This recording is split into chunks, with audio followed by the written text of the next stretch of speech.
If you don't believe in ghosts, this true story might just change your mind. It's Chicago, 1977. A woman is found murdered in her apartment. Her body was hidden beneath a burning mattress. There are no suspects, no witnesses, and no clear motive. It should have been another tragic unsolved case, but then, something unbelievable turned everything around. A message from the murdered victim herself that was so accurate that even the police couldn't ignore it. And what started as a cold case quickly turned into one of the strangest murder investigations in history.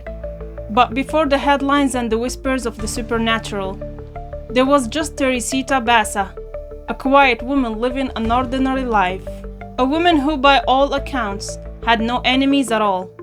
So how did she end up at the center of a crime so strange that it defied all logic?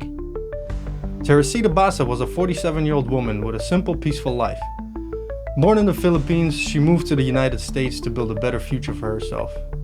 She was intelligent, kind, and educated, working as a respiratory therapist at Edgewater Hospital and living alone in a quiet apartment on North Pine Grove Avenue in Chicago. She wasn't the type to draw attention and was never involved in any drama. She was just a woman who loved classical music and kept mostly to herself. Most of her days were spent at work helping patients breathe a little easier.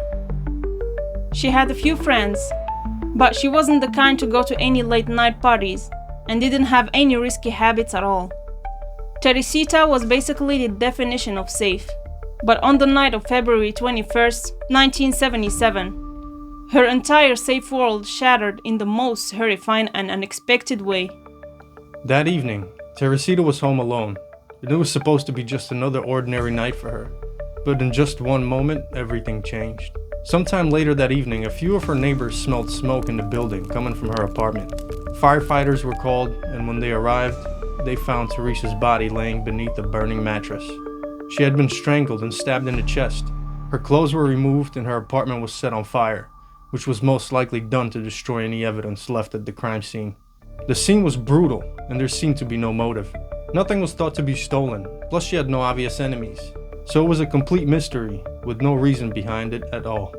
Detectives had very little to go on. There were no fingerprints left anywhere, or no signs of a break-in. It seemed to everyone involved in the investigation that the case would go cold, until months later, when an unbelievable twist to the whole situation changed everything. Remy Chua was a fellow respiratory therapist who worked with Teresita in the same hospital. Remy wasn't involved in the case at all, so she had no connection to the murder investigation whatsoever. But one night, while spending time with her husband Jose, she suddenly began acting very strange.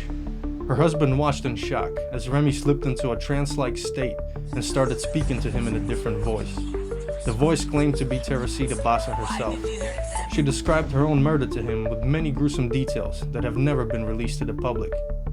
Through Remy, Teresita had named her own killer, saying that Allan Showery, who was another hospital employee, was responsible for her murder. She even mentioned a clue that police had missed during their investigation, that Allan stole her jewelry and had given it to his girlfriend. Of course, at first no one believed any of that was true, but that was until the detectives had actually checked. Showery's girlfriend was found wearing Teresita's jewelry, so the impossible had just become undeniable. Showery was arrested, and under all the pressure, he eventually confessed. He said he had gone to Teresita's apartment that night because he promised to fix her TV, but instead, he attacked her, stole her jewelry, and set the apartment on fire to cover his tracks. Allan Showery was convicted and sentenced to 14 years in prison. And even though justice was served and Teresita's case was solved, there's one question that no one can answer. How did she name her killer from beyond the grave? Some say it was a case of possession, while others believe Remy had unknowingly overheard some of the details and pieced them together subconsciously. But the one thing everyone can agree on is that without the clues given by the voice that spoke through Remy, this case would have never been solved. Was it a supernatural intervention or simply some strange coincidence? Or is it just something we won't ever be able to explain? Let us know what you think in the comments. Subscribe!